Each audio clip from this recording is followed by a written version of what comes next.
Double-digit inflation is back with us. As we've reported in recent days, the Office for National Statistics says that basic grocery items such as tea and pasta shells have risen by 17%. Fortunately, that's not a problem because wages have gone up by an average 23%.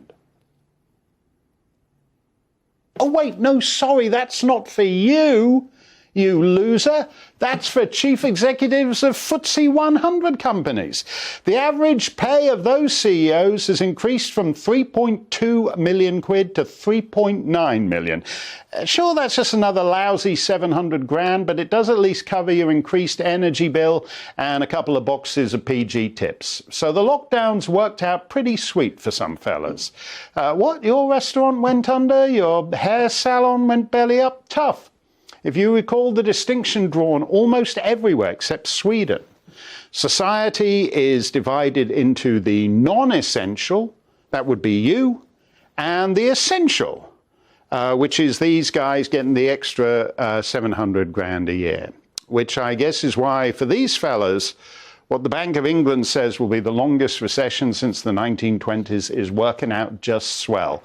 Jasmine Birtles of Money Magpie is here. Jasmine, the nature of the economy sort of shifted a bit during the COVID. The kind of what the Americans call the mom and pop businesses had a terrible time, but Globo Megacorp did very well out of it. Yeah, absolutely. I mean, as you say, Globo Megacorp, the really seriously rich, the billionaires, the Musks, the Jeff Bezos, all of those, they did phenomenally well out of it. Absolutely marvellous, particularly because they're all basically net-based. So everybody was staying at home, went onto the net, all lovely.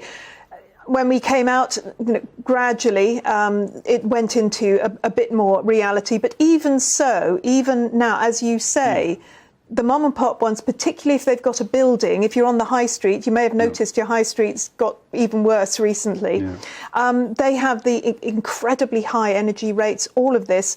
Whereas the big conglomerates that can basically work from home or, a beach somewhere, they're doing fine much of the time. Is there now a real conflict in what it means for the economy to do well? Again, it's an American expression. They talk about the difference between Wall Street and Main Street, all those bricks and mortar businesses. Is that actually, are they actually becoming two separate things? So you have a global enterprise like Amazon that does great because we're all stuck inside, so we have to order everything online. And then there is the rest of the economy, which basically a state like Britain is perfectly happy to write off. Yes, it really does feel like that. And, I think that there are very obvious there's very obvious help for the big companies. Something that I've been discussing a lot recently is, for example, is central bank digital currencies. It's one of my things, CBDCs. And the argument for those always from everybody is, well, you see, it stops tax fraud. And each time I go, yeah, hello, have you seen Apple, Amazon, eBay, all of them? Yeah. Tax fraud? I mean, actually, they don't commit tax fraud. They commit legal tax avoidance. No, because they do all this stuff, with the Irish. You route it through Ireland and then via the Netherlands to Bermuda. And if you're just running a curry house on the high street, you don't actually have the time to figure all that out. No, you can't. And so the HMRC, they always go for the low-hanging fruit. I would, frankly, if I were there, because they don't get that much help themselves. They're in quite a dire state, I think. So, you have the dice are weighted absolutely towards these big companies, and governments clearly kowtow. I mean, every year, whoever's chancellor says we're going to be tough on tax fraud, tax evasion, and they're not. They actually kowtow to these huge corporations that always get away with tax avoidance because they've got the phenomenal accountants who can do it. Are they kindred spirits? The G7 guys and these mega global corps, they all pal around at Davos. There's Bill Gates with Rishi Sunak.